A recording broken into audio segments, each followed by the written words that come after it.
Hello and welcome to another tutorial from Math Zone African Motives. Today, we're diving deep into a powerful integration technique. We'll be exploring Unit 4.5, Trigonometric Substitution. By the end of this video, you will be able to, first, identify integrals that require trigonometric substitution. Second, derive standard integration formulas using this method. And third, apply these formulas to solve various integrals. Let's get started. So we're familiar with the simple substitution method, where we set a function of x, let's say g of x, equal to u. However, this method doesn't always work, especially for integrals involving radicals of quadratic expressions. For example, a square root of a squared minus b squared x squared. In these cases, we use a different approach called trigonometric substitution. The key idea is to substitute x with a trigonometric function to eliminate the square root. We use a new variable, theta. This method relies on the fundamental Pythagorean identities. Let's list the three key substitutions we'll be using. First, for integrals containing the form a squared minus b squared x squared, we substitute x with a over b times sine of theta. This works because the identity 1 minus sine squared theta equals cosine squared theta allows us to simplify the radical. Second, for integrals with the form a squared plus b squared x squared, we substitute x with a over b times tangent of theta. Here we use the identity 1 plus tangent squared theta equals secant squared theta. There is also a third case, for integrals with the form b squared x squared minus a squared, where we would let x equal a over b times secant of theta. However, that case is not covered in this module, so we will focus on the first two forms. The process can be summarized in a four-step procedure. First, we identify the correct substitution for x. Second, we find theta and differentiate x to find dE. Third, we substitute these expressions back into the original integral. And finally, we integrate and convert our answer back to the original variable, x. Now let's see how this works by deriving some standard formulas. We will now show that the integral of 1 over the square root of a squared minus b squared x squared is equal to 1 over b times sine inverse of bx over a plus a constant c. Notice the form under the radical. It's a squared minus something times x squared. This matches our first trigonometric substitution case. So we'll let x equal a over b times sine of theta. Now for step 2 of our procedure. We need to find theta in terms of x, and we need to find dx. Rearranging our substitution gives sine of theta equals bx over a. Therefore, theta is the arc sine, or sine inverse, of bx over a. Differentiating x with respect to theta, we get dx equals a over b cosine of theta d theta. It's also very helpful to visualize this substitution with a right-angled triangle. Since sine of theta is the opposite side over the hypotenuse, we can label the opposite side bex and the hypotenuse a. Using the Pythagorean theorem, the adjacent side is the square root of the hypotenuse squared minus the opposite side squared, which is the square root of a squared minus b squared x squared. This triangle is our guide. Now let's proceed with step 3, substituting into the integral. We'll replace x and dx. Our integral becomes the integral of 1 over the square root of a squared minus b squared times the quantity a over b sine theta squared, all multiplied by dx, which is a over b cosine theta d theta. Let's simplify this. The b squared in the denominator cancels with the b squared in the substitution for x, leaving a squared sine squared theta. Factoring out a squared from under the radical, we get the square root of a squared times the quantity 1 minus sine squared theta. Now here's where the trig identity comes in. We replace 1 minus sine squared theta with cosine squared theta. This simplifies to the square root of a squared cosine squared theta, which is simply a cosine theta. So the radical is gone. Assuming theta is in an interval where cosine is positive, the a cosine theta in the denominator cancels out with the a cosine theta we brought in with dx. We are left with a very simple integral, 1 over b times the integral of d theta. Step 4, integration. The integral of d theta is just theta, so we have 1 over b times theta, plus our constant of integration, c. The last step is to substitute back for theta using the expression we found earlier. Substituting theta equals arc sine of bx over a, we get our final answer. This proves the formula.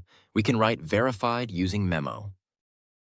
Next, let's derive the formula for the integral of the square root of a squared minus b squared x squared. Again, this has the same form as our previous example, so we will use the same substitution. We let x equal a over b sine theta. As before, this gives us sine of theta equals bx over a, and dx equals a over b cosine theta d theta. Now let's substitute into the integral. Our integral becomes the integral of the square root of a squared minus b squared times a over b sine theta squared multiplied by our dx. Simplifying the term under the radical as we did before, we find it equals a cosine theta. This gives us the integral of a cosine theta times a over b cosine theta d theta. Pulling out the constants, this simplifies to a squared over b times the integral of cosine squared theta to theta. Integrating cosine squared theta requires a trigonometric identity. Remember the power-reducing formula from trigonometry. Cosine squared theta equals 1/2 plus 1/2 cosine of 2 theta. We can integrate this term by term. The integral of cosine squared theta is 1/2 theta plus 1/4 sine of 2 theta. We need to remember this result. Now we substitute this back into our main problem. This gives us a squared over b times the quantity 1/2 theta plus 1/4 sine of 2 theta plus our constant c. We're not done yet. We have sine of 2 theta, but our original substitution and triangle are in terms of theta. We must convert this back. We'll use the double angle identity. Sine of 2 theta equals 2 sine theta cosine theta. Replacing sine 2 theta in our expression, the 2 in the numerator cancels with the 4 in the denominator, leaving 1/2 sine theta cosine theta. Finally, we substitute back for theta, sine of theta, and cosine of theta. From our substitution, we know theta is sine inverse of bx over a and sine theta is bx over a. Now, what is cosine of theta? Looking at our right triangle, cosine of theta is the adjacent side, which is the square root of a squared minus b squared x squared, divided by the hypotenuse, a. Let's put it all together. Distributing a squared over b, the first term is a squared over 2b times sine inverse of bx over a. The second term is a squared over b times 1/2 times our expression for sine theta times our expression for cosine theta. After some cancellation, the second term simplifies to x over 2 times the square root of a squared minus b squared x squared. Combining the two parts, we arrive at the formula, verified using memo. Our third derivation is for the integral of 1 over a squared plus b squared x squared. This time, the expression in the denominator is a sum of squares, not a difference. This means we must use a different substitution. We'll let x equal a over b tangent of theta. This substitution is appropriate for forms with a sum of squares. Following our procedure, let's find theta and dx. Rearranging gives tangent of theta equals bx over a. So theta is the arctangent of bx over a. Differentiating x, we find dx equals a over b secant squared theta d theta. Just like before, a triangle helps us visualize this. For tangent, we have opposite over adjacent. So we label the opposite side bx and the adjacent side a. Using the Pythagorean theorem, the hypotenuse is the square root of a squared plus b squared x squared. This triangle will be useful if we need to convert secant or cosine back to x. Now let's perform the substitution into our integral. Our integral becomes the integral of 1 over a squared plus b squared times a over b tangent theta squared, all times a over b secant squared theta to theta. Simplifying, the b squareds cancel, leaving a squared plus a squared tangent squared theta in the denominator. We can factor out an a squared, which gives us a squared times 1 plus tangent squared theta. Time for another trig identity. 1 plus tangent squared theta is equal to secant squared theta. Substituting this in, the secant squared theta in the numerator cancels out with the secant squared theta in the denominator. This leaves us with another simple integral. 1 over b times the integral of 1 over a squared d theta. Since a and b are constants, we can pull them outside. The integral simplifies to 1 over a b times the integral of d theta. Step 4. Integration. The integral of d theta is just theta. This gives us 1 over a b times theta plus the constant c. Finally, we substitute back for theta using its definition in terms of x. The final answer is 1 over a b times arctan of bx over a plus c. This completes the derivation. verified using memo.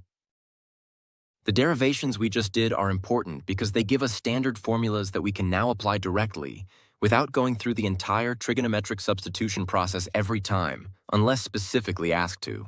So, to recap, here are the 3 formulas we've derived or mentioned, which you can use for your exams. There's also a set of slightly simpler formulas you might find on your formula sheets, which are specific cases of the ones with b, where b is equal to 1. An important exam tip to remember is that if you are not specifically told to use trigonometric substitution, you should use these formulae directly. It will save you a lot of time. Now let's apply these formulas to solve some problems quickly. Our first application example is to determine the integral of 1 over the square root of 4 minus 3x squared. The problem suggests we use a formula without b, which means we need to manipulate our integral to match that form. 1 over the square root of a squared minus x squared. To do this, we need the coefficient of x squared to be -1.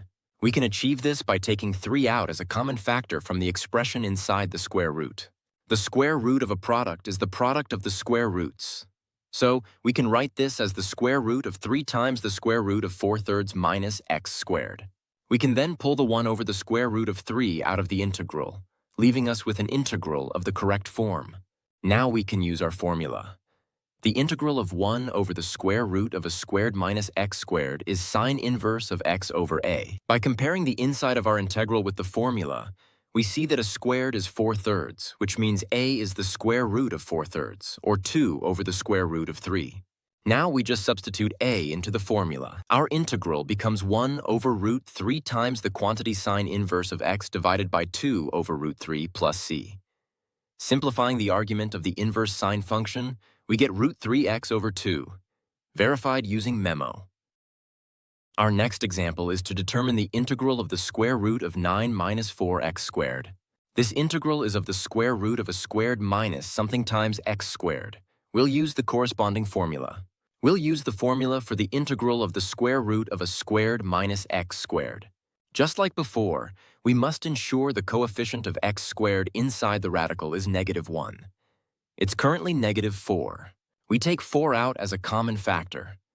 This gives us the integral of the square root of 4 times the quantity 9/4 minus x squared. The square root of 4 is 2, which we can pull out of the integral. This leaves us with 2 times the integral of the square root of 9/4 minus x squared.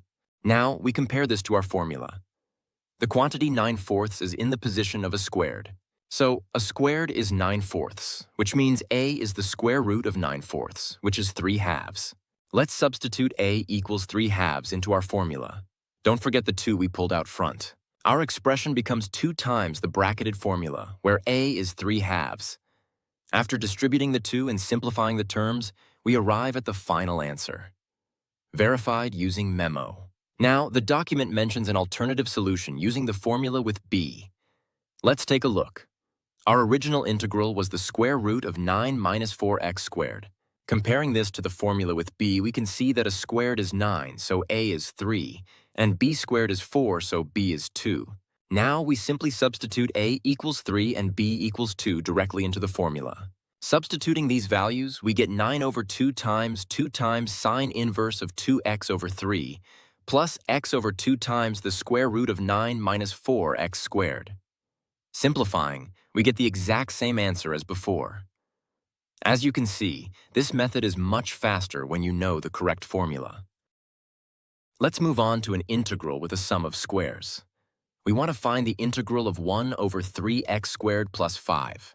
The order of the terms in the denominator doesn't matter for addition. So we can write this as 5 plus 3x squared. The presence of the plus sign tells us we'll use a formula derived from the tangent substitution. We will use the formula for 1 over a squared plus x squared, which is 1 over a times the arctangent of x over a. Notice our denominator is 5 plus 3x squared, not 5 plus x squared. We need the coefficient of x squared to be +1. So we take 3 as a common factor from the denominator. This gives us 3 times the quantity 5/3 plus x squared. We pull the 1/3 out in front of the integral. Now the integral inside has the form we need. Let's identify a for our formula.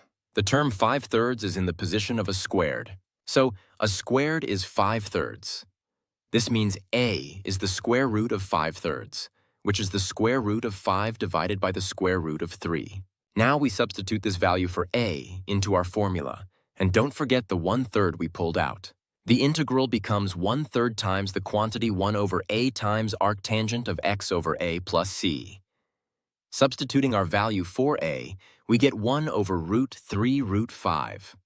Simplifying this gives our final answer, verified using memo. This next example combines standard U substitution with our new formulas. Example 4.24.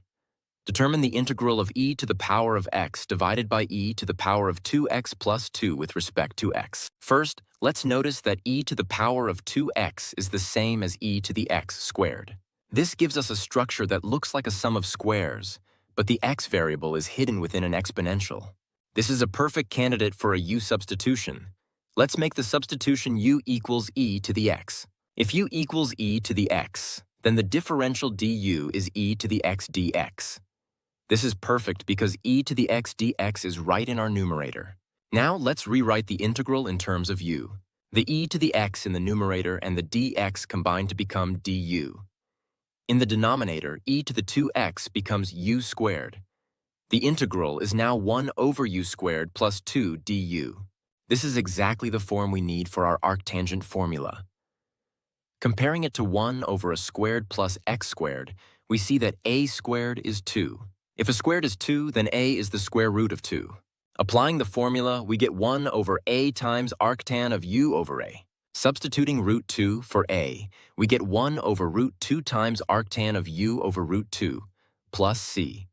The final step is to substitute back u equals e to the x. This gives our final answer. Verified using memo. Our next example is to find the integral of the fraction x plus 1 over x squared plus 1. This integral looks like a sum of two different types of functions. Let's rewrite it. Because the numerator is a sum, we can break this into two separate integrals. The integral of x over x squared plus 1 and the integral of 1 over x squared plus 1. Now we can solve each part independently. Let's start with the first integral. For this integral, we can use a u substitution. Let u equal the entire denominator, x squared plus 1. The differential du is 2x dx. Notice we have an x dx in our integral. This will simplify nicely. Substituting u and dx, the x terms cancel. We are left with 1/2 times the integral of 1 over u du. The integral of 1 over u is the natural logarithm of u. So we get 1/2 times the natural log of x squared plus 1 plus a constant. Now for the second integral. This is a direct application of our arctangent formula. Comparing 1 over x squared plus 1 with 1 over a squared plus x squared, we see that a squared is 1, so a is 1. Applying the formula, we get 1 over 1 times arctangent of x over 1, which simplifies to arctangent of x plus a constant. Finally, we add the results of our two integrals together. The final answer is 1/2 times the natural log of x squared plus 1, plus the arctangent of x, plus our combined constant c. Verified using memo. Our final example for today is to determine the integral of the square root of 1 minus 2/3 x squared. This has the form of a squared minus b squared x squared. The problem notes that we'll use the formula where the coefficient of x squared is -1. Let's start by getting rid of the fraction 2/3. We can rewrite the expression inside the radical with a common denominator. This gives us the square root of the quantity 3 minus 2x squared, all over 3. Using the property of radicals, this is the square root of 3 minus 2x squared divided by the square root of 3. We pull the 1 over root 3 out. Now we have a coefficient of -2 for x squared. We need it to be -1. We take 2 as a common factor from the radical, giving us the square root of 2 times the quantity 3/2 minus x squared. The square root of 2 comes out, so our integral is now 1 over root 3 times root 2 times the integral of the square root of 3/2 minus x squared. This is our target form. Let's apply our formula for the integral of the square root of a squared minus x squared. We use this formula. By comparing, a squared is 3/2, which means a is the square root of 3 divided by the square root of 2.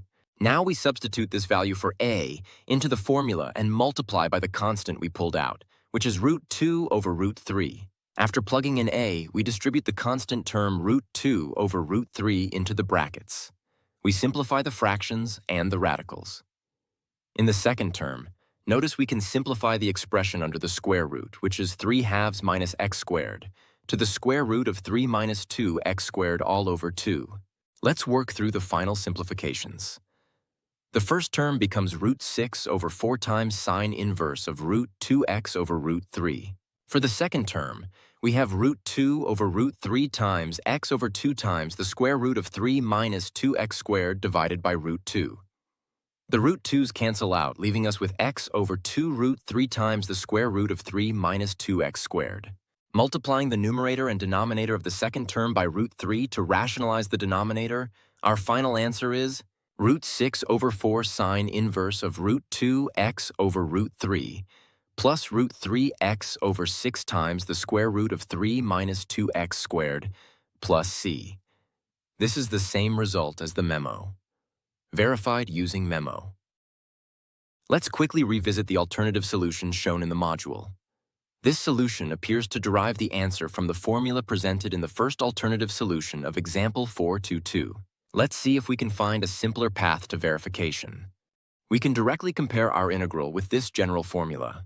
Here, a squared is 1, so a equals 1, and b squared is 2, 3, so b equals the square root of 2 to 3. Now we substitute these values into the formula. This gives us 1 over 2 root 2 over root 3 times sine inverse of root 2 over root 3x plus x over 2 times the square root of 1 minus 2/3 x squared. The coefficient of the inverse sine term simplifies to root 3 over 2 root 2. The expression under the radical is the same as our original problem. We just need to simplify one more step. Rationalizing the denominator, we get root 6 over 4 sine inverse. We have successfully verified the result from the memo using a more direct application of the general formula. As you can see, knowing these general forms can save you a great deal of work. Let's quickly review the content we've covered today. You are now able to identify which integrals require a trigonometric substitution. We've seen how to use the Pythagorean identities to eliminate radicals. You have also learned how to derive standard integration formulas using this method.